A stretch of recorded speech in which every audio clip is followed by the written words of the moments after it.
Hi everyone, hope you're doing well. It's Ren here, welcome to my room. In this video I'm going to be talking about the question of Enneagram, and I guess more specifically the hesitation that can be observed sometimes between different Enneagram types. It seems that if you identify with a particular MBTI type, that does not determine very much what your Enneagram is going to be. Of course, there are certain correlations at different degrees, and for example, it would be extremely strange for an ESFP to be a type 1 or for an ISFJ to be a type 8. I might even say that it's probably extremely unlikely. That being said, there are certain types that fit, certain MBTI types that fit seemingly possibly a lot of the different Enneagram types. What's interesting is that the INFJ actually fits potentially a lot of different Enneagram types, as I have indicated before in a video. If you accept very unusual, though perhaps not non-existent types 3, 7 and 8 for INFJs. I think these would be anywhere from very rare to non-existent, somewhere on that spectrum. Any other type is possible. 1, 2, 4, 5, 6, 9 for an INFJ. And as you know, also there's a wing to the types, and even in terms of wings, INFJs are quite versatile. I don't know if you've noticed that, but they're more versatile than in terms of the flexibility of what an INFJ might be Enneagram-wise. There's a great versatility, because I know INFJs who are 1 with a 9 wing. I know INFJs, maybe not many, but I do know some. I know INFJs who are 1 with a 2 wing. I know INFJs who are 2 with a 1 wing. I also know INFJs who are 2 with a 3 wing. At least they identify as that. I think it's not impossible. I know INFJs who are 4 with a 3 wing and 4 with a 5 wing. 4 with the 5 wing being very common. Insofar as INFJs are concerned anyway. INFJs can be 4 with a 5 with a 4 wing, about 5 with a 6 wing. I see no reason why they could not be that. I'm not sure I know any, but it doesn't seem theoretically impossible. Now 6 with a 5 wing, I do not know one in real life or on the internet, but there is an intellectual called Emmanuel Todd. He's a French intellectual. He's like a sociologist / historian / political scientist. He's a really interesting guy, actually, and some of his works are translated into English. I think in America he's somewhat controversial because he has criticized U.S. foreign policy in the past. So I guess conservative U.S. media have criticized him, but he is usually classified as INFJ. He's an INFJ for sure, I think, but he's usually seen as a 6 with a 5 wing or a 5 with a 6 wing, and I do think that he's either one or the other. So both seem credible possibilities for an INFJ. Certainly there are INFJ 6s. 6 with a 7 wing, I've never met any. I guess it's possible, but it's quite unlikely. And then, like, moving on to 9, skipping 7 and 8, you'd have like 9 with an 8 wing, which is not the most common, but I do know some, and 9 with a 1 wing, which is actually a rather common INFJ type. I'd say possibly 4 with a 5 wing, 9 with a 1 wing, and 2 with a 1 wing are the most common. 2 with a 1 wing, 4 with a 5 wing, 9 with a 1 wing. my impression based on people I've been interacting with online. Let me know if you agree or not with this.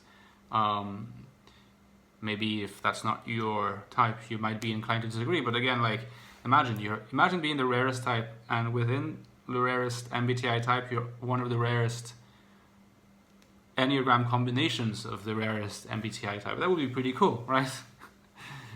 Paradoxically, that would not be cool for a 4-wing 5 or 4-wing 3 perhaps, because I guess the 4 with a 3-wing is going to want to cultivate uniqueness to a great extent, and it so happens to be, I think, a fairly unusual Enneagram type, and a not very unusual. I don't think it's necessarily a very unusual Enneagram for INFJs, but the combination makes it quite unusual. An INFJ 4 with a 3-wing, it's pretty unusual, I would say. But in any case, this long rambling is now leading me to this question, which is, what is my Enneagram? Because as much as I am like pretty convinced, pretty confident, let's say, that I'm an INFJ, and I become only more and more confident over time, partly also from like feeling a real sense of kinship with the INFJs that follow me on this channel, but also on the INFJs forum, which I recommend you join, infjs.com. It's a great forum. I'm a member there, quite active. Anyway, so there's this question, which is, okay, I do think that I'm an INFJ. However, sometimes I feel like a little bit like there's a tug of war, yet another tug of war, on top of an INTI, a TI and FE, socializing and wanting to be alone. There's a tug of war between like the 5 side of thing and the 4 side of thing. So I'm pretty convinced that I am either a 4 with a 5-wing or a 5 with a 4-wing.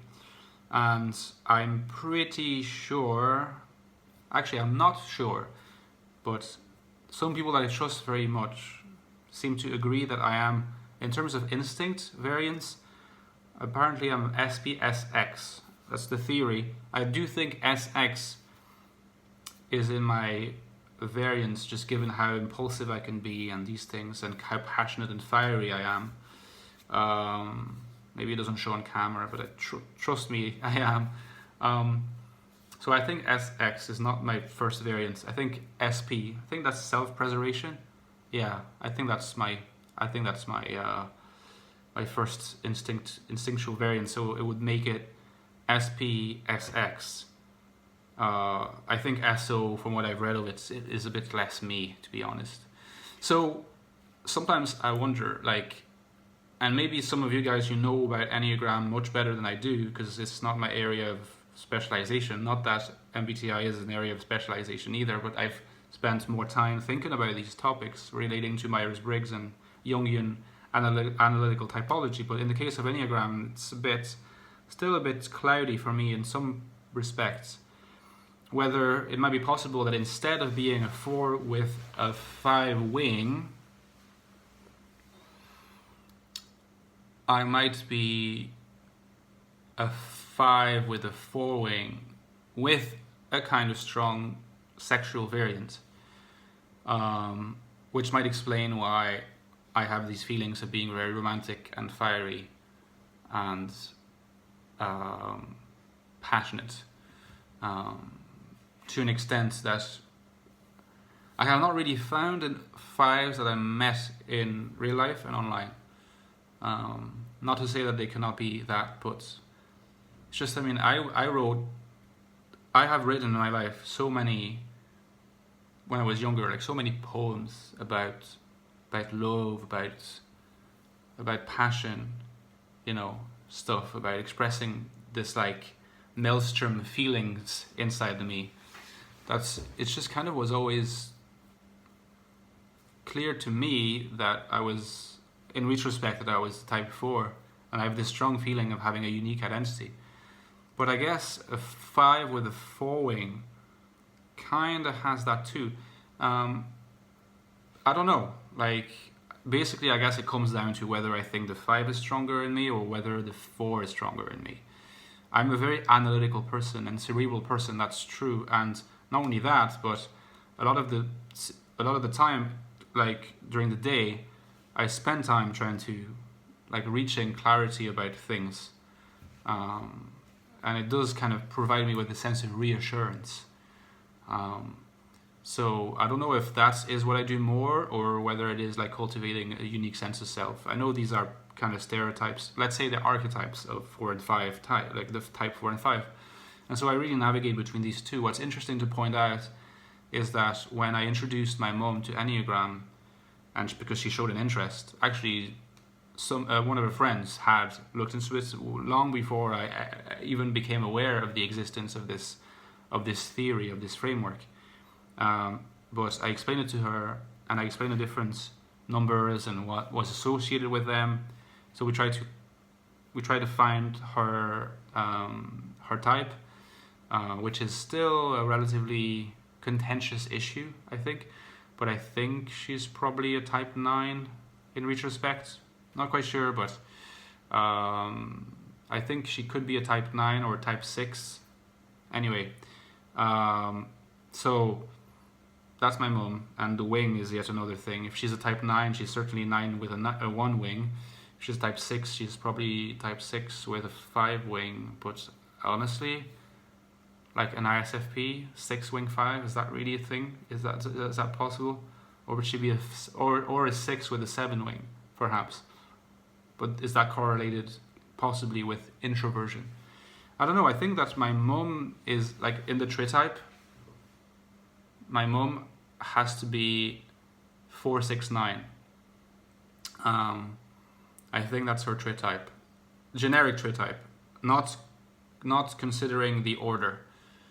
She's definitely a 4, 6, 9. Now she could be a 9, 6, 4 or a 9, 4, 6, or whatever. You know, the order I'm not too sure about, but I think that's her trait type anyway.